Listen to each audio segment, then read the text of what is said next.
Assembly seat पे देख रहे हैं और ऐसा ही कहीं नहीं है। और सड़कों का तुम लोगों को हुकूमत बनाना है, मिनिस्ट्री बनाना है, बीजेपी के साथ नहीं जाऊंगा। चाहे 2-3 सीट ले लिया मैंने, नहीं देगा। जनत और जानम क्या पाई थी स्टेज वसा नहीं मार पाओगे, कोई गारंटी नहीं है, वो टटल है और हमने सबने जवाब देना है। क्या हो गया? मैंने कहा उमर साहब पीडीपी को मिटा के रख देगा, हमारी पार्टी खत्म करेगा। ये एक गलती हो गई, माफी दे दो। अरे महबूबा जी, आपने वो गलती किया, हमारा इज्जत मिटवा दिया, हमारा सब कुछ चला गया, हमारी जमीनें गई, हमारी नौकरियां गई और हम कहीं के नहीं रहे। तो कैसा आज भी अल्ताफ साहब मिला है, शरीफ नफस मगर मजीद सो बाशी शरीफ और yoğunun davranışındaki dobun है kafası taklit daran ne de muskay dobun bu gos maşida के पास खोता तावज माशीदा।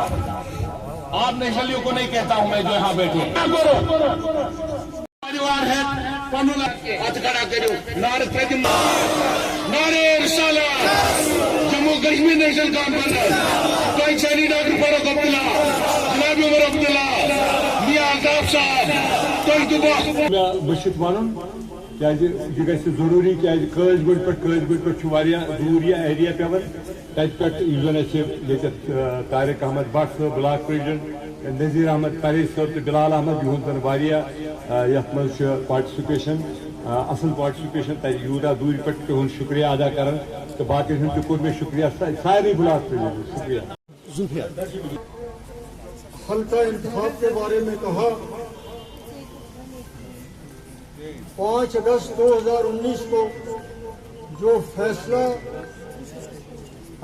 बीजेपी की हुकूमत ने दिल्ली से किया, वो फैसला जम्मू कश्मीर और लद्दाख के लोगों ने कबूल नहीं किया।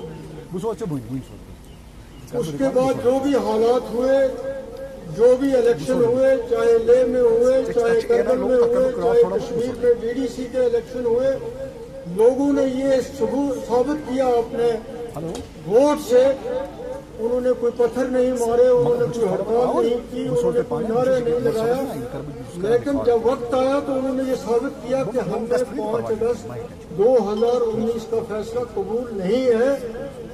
एक फुल फ्लेज रियासत, उसको 2 यूनियन टेरिटरी बनाई गई, हमारे अख्तियारात लिए गए और बहुत बड़ा जुल्म जो है उस 5 अगस्त के बाद जो डिलिमिटेशन बना, उसने रजौरी पुंछ और अनंतनाग पार्लियामेंट सीट के जो लोग हैं, जो यहाँ के वोटर हैं, उनके साथ हुआ।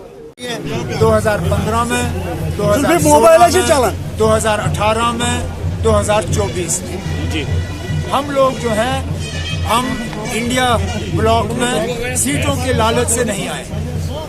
हमने पीएचडी भी सीटों की लालच के बुनियाद पर कायम नहीं की। अलायंस में जो है, जब सीटों का बंटवारा होता है तो एक फॉर्मूला के तहत सीटों का बंटवारा किया जाता है। डीडीसी के लिए जो है 2014 के असेंबली इलेक्शन को जो है सीट शेयरिंग की बुनियाद बनाई गई।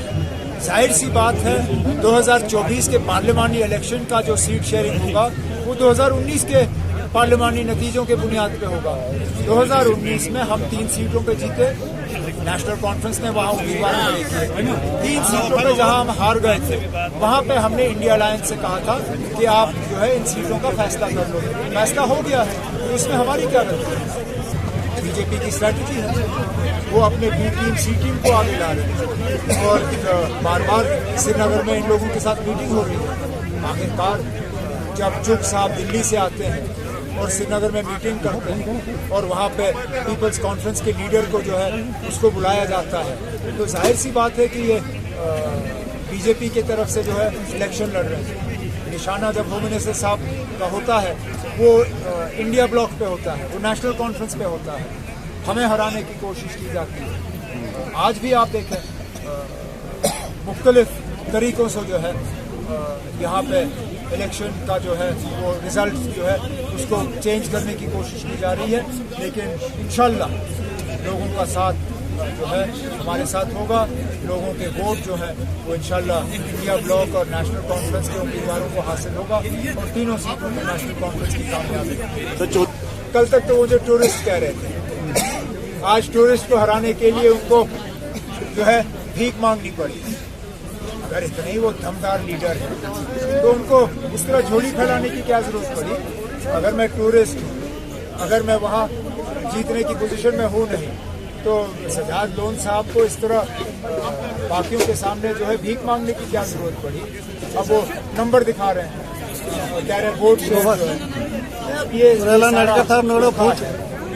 खुद अब सजाद लोन के इस बयान से पता चल जाता है कि उनकी पैरों तले जो है जमीन खिसक गई है और वो अपने दम पे जो है मेरा मुकाबला कर नहीं सकते। अब उनकी किसी तरह कोशिश है कि अल्ताफ बुखारी साहब जो है उनको बचाएंगे या बीजेपी वाले उनको बचाएंगे।